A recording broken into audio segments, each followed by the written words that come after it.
Las Vegas at UFC 296 Media Day with Alexandre Pantoja, who of course meets Brandon Royval. Big flyweight title fight on Saturday. It's the second straight opponent for you that you've already fought before and you've already beaten before. Do you like that? Is that an advantage? What do you think?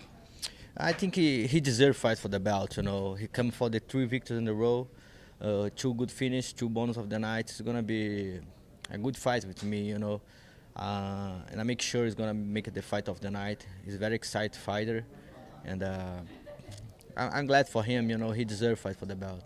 What did you learn from fighting him the first time? I think you learn more when you lose.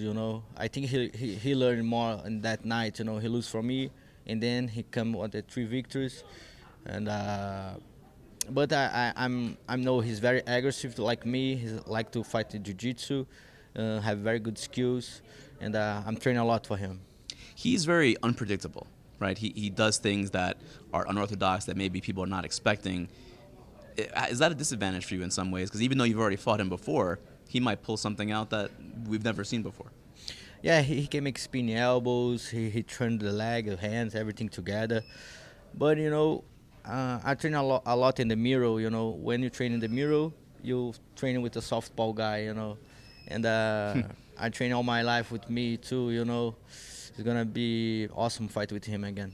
So you actually train in front of the mirror, and all my life. Really? Yeah, I love to train, and then you can understand how you go your movements. You can better maybe good angles.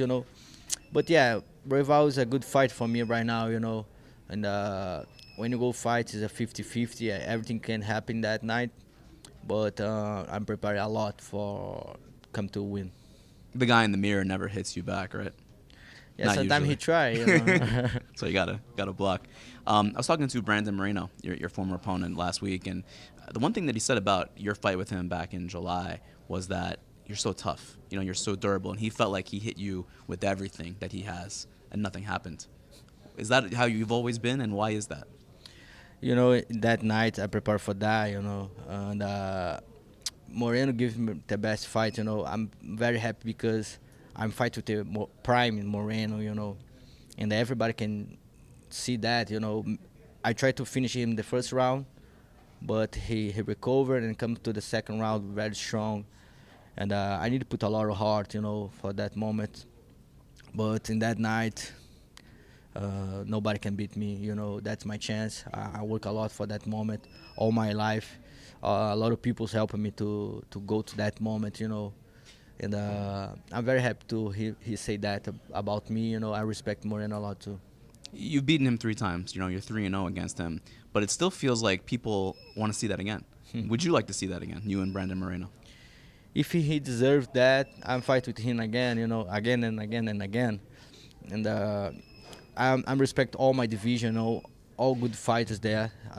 Right now you have a lot of good matchups, and. In my division, I think you can take the number 15. He can fight with the number 1. The very hard division. Everybody knows wrestling. Everybody knows striking. Everybody knows jiu-jitsu. And I train every day very hard for keep this belt with me. That's actually what I wanted to ask you, because when you're the champion, it's like a different perspective, right? You're kind of looking down on the rest of the division, and there are really good guys coming up, even young guys like a Muhammad Mokaev or like a Tatsuro Taira. Are you watching all these fights? Are you kind of taking inventory of who's who and who's coming up? Yeah, I love to watch flyweight fights. Every time it's very fun, interesting fight, like a ninjas guy, and. I respect all my division, like I told you, and I'm ready for everyone.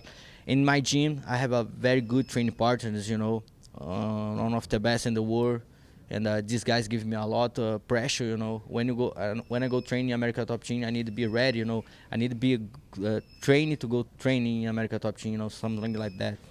And I respect all these guys. I know everybody can, the difference to be a champion is just one fight, And that's my perspective, and I work very hard to keep this belt with me. Last question. You had a moment after the Moreno fight. you became champion, and you were speaking on the microphone, and you addressed your dad and your father, who I guess left you and your family. Why did you do that? Why? And then that kind of went viral, that moment. Why did you do that?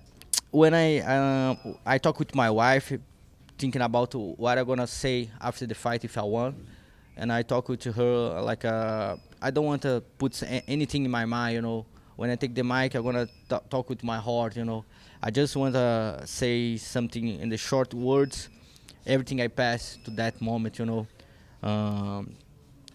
that moment, I want to just say how much I'm grateful to my mom, doing everything for me, my brothers, and in this moment, just I put out something in my heart, and I don't want people to look bad for my daddy. He have his motivations, I think I'm still grow up and still learning about the life, who I am to say something like a bad for someone. I can understand, but in that moment, it just my heart say something. And I just want to say I'm very grateful for everything my mom did for me, my wife, my kids, and that's it. Have you heard from him at all since then? No, I know my brother's talking something. He's very sad because people's talk to him about what's happened, and I think my daddy don't understand what I want to about him. But now I'm daddy. I know it's very hard to be a good father. I try to be the best every day. That's what I try to do in my life. Be the best in all positions: husband, father, fighter, and I keep learning. I make mistakes too. Thank you so much, man. I really appreciate it. Good luck on Saturday. Thank you so much, buddy.